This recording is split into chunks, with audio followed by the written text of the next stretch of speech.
आज हम करेंगे इतिहास एंशियंट हिस्ट्री कंपटीशन के एग्जाम के लिए। देखिए, इतिहास का पिता किसे कहा जाता है? तो हेरोडोटस को। हेरोडोटस निवासी था यूनान का। पहिया का आविष्कार नवपाषाण काल में होता है। आग का आविष्कार होमोस्पियंस यानी मानव का उदय पुरापाषाण काल में होता है। पशुपालन का आरंभ मध्य पाषाण काल में होता है। भीमबेटका एक पुरातात्विक स्थल है। भीमबेटका प्रसिद्ध है गुफा शैल चित्रों हेतु। भीमबेटका रायसेन जिला मध्य प्रदेश में है। विश्व का सबसे प्राचीन प्रथम अभिलेख है बोगाज कोई अभिलेख एशियन माइनर में है। आदि मानव ने सर्वप्रथम सीखा था आग जलाना। मानव ने सबसे पहले प्रयोग किया था तांबा का धातु।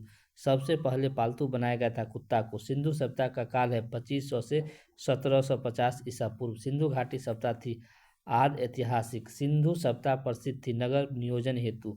सिंधु सभ्यता की लिपि थी भाव चित्रात्मक। सिंधु सभ्यता के लोग व्यवसाय थे कृषि।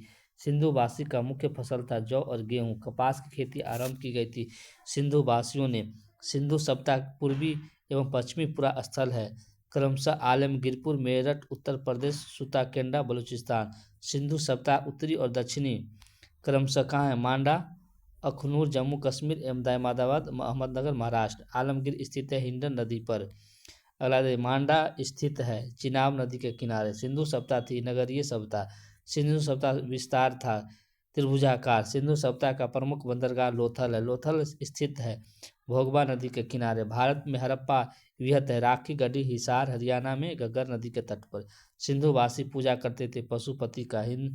हड़प्पा सभ्यता के बारे में सबसे जानकारी थी चार्ल्स मेसन ने 1826 में। हड़प्पा स्थित है पाकिस्तान के पंजाब प्रांत में मोटागिरी जिला में रावी नदी के तट पर। हड़प्पा की खोज दयाराम साहनी ने 1921 में किया था। हड़प्पा सभ्यता थी कांस्ययुगीन। हड़प्पाई समाज थी मातृसत्तात्मक। स्वास्तिक चिन्ह देन हड़प्पा सभ्यता के। हड़प्पा निवासी रुचि था शतरंज खेल में। धौलावीरा स्थित है गुजरात के कच्छ जिला में। R37 कब्रिस्तान मिला है हड़प्पा से। हड़प्पा के लोग अनभिज्ञ थे लोहा से। किससे? लोहा से। हड़प्पा में मिट्टी के बर्तन का प्रयुक्त रंग था लाल। कैसा था? तो लाल था लाल। मोहनजोदड़ो एवं हड़प्पा की पुरातात्विक खुदाई का प्रभावित है सर जॉन मार्शल। मिस्र के राजा कहलाते थे फराओ को। चावल के साक्ष मिले हैं लोथल और रंगरपुर से। जुते हुए खेत के साक्ष कालीबंगा से। कहाँ से? कालीबंगा से। आगे यहाँ पर देखिए कालीबंगा का अर्थ होता है काले काले रंग की चूड़ियाँ। क्या होता है? काले रंग की चूड़ियाँ। अग्निकुंड प्राप्त हुए थे लोथल और कालीबंगा से। घोड़े की हड्डी से के अवशेष से सुरकोटता से। सिंधु सभ्यता की सबसे बड़ी इमारत है मोहनजोदड़ो 1922 से प्राप्त अन्नागार से। मोहनजोदड़ो की खोज अराखल दास बनर्जी ने किया था। मोहनजोदड़ो का अर्थ होता है मृतकों का टीला। नर्तक की कांस्य मूर्ति मिली है मोहनजोदड़ो से। मोहनजोदड़ो है पाकिस्तान के सिंध प्रांत लड़काना जिला में सिंधु नदी के तट पर। मोहनजोदड़ो से प्राप्त स्मारक वृहद अस्नागार है। मोसोपोटामिया आधुनिक नाम इराक। अर्थ है दो नदियों के बीच की भूमि। वैदिक सभ्यता का काल है 1500-600 ईसा पूर्व। वैदिक सभ्यता का निर्माता संस्थापक आर्य। आर्य की जानकारी मिलती है ऋग्वेद से। ऋग्वेद काल में आजीवन अविवाहित रहने वाली महिलाओं को क्या कहा जाता है? अमाजु। आर्य भारत आए थे 1500 ईसा पहले। आर्य पहले बसे थे पंजाब एवं पाकिस्तान में। आर्य का मूल निवास स्थान है मध्य एशिया। आर्य का मुख्य व्यवसाय पशुपालन और कृषि। आर्यों का भाषा पेय पदार्थ था संस्कृत सोमरस। आर्यों का प्रिय पशु देवता था घोड़ा इंद्र। आर्यों का समाज था पृथ्वी प्रधान।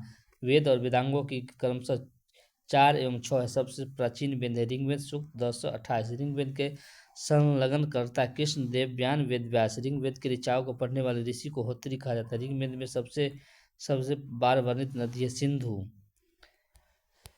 ऋग्वेद में वर्णित सबसे पवित्र नदी है सरस्वती। कौन सा है? सरस्वती। ऋग्वेद में गंगा यमुना का उल्लेख 1/3 बार है। ऋग्वेद में वर्णित प्रमुख देवता इंद्र पुरंदर। गायत्री मंत्र ऋग्वेद के तीसरे मंडल में। गायत्री मंत्र के रचनाकार है विश्वामित्र। गायत्री मंत्र समर्पित है सूर्य देवता सावित्री को। 10 राजाओं का युद्ध का उल्लेख मिलता है ऋग्वेद के 7वें मंडल में। दसराग युद्ध लड़ा गया था परशुनी रावी नदी के तट पर सुदासा और 10 जनों के बीच। 8वें मंडल की ऋचा कहलाती है खील। क्या कहलाती है? खील। सोम देवता का समर्पित मंडल है 9वां। ऋग्वेद में सबसे बाद निर्मित मंडल है 10वां। ऋग्वेद की मूल लिपि है ब्राह्मणी लिपि। वैदिक काल में किस जानवर को अघन्या 9 मार जाने योग्य माना गया? गाय को। उत्तर वैदिक काल में संबंध में जानकारी मिलती है सामवेद यजुर्वेद अर्थवेद से। गोत्र शब्द की उत्पत्ति उत्तर वैदिक काल में हुआ। उत्तर वैदिक काल के प्रमुख देवता है प्रजापति। उत्तर वैदिक काल के समाज 4 वर्णों में विभक्त थे: ब्राह्मण, क्षत्रिय, वैश्य और शूद्र।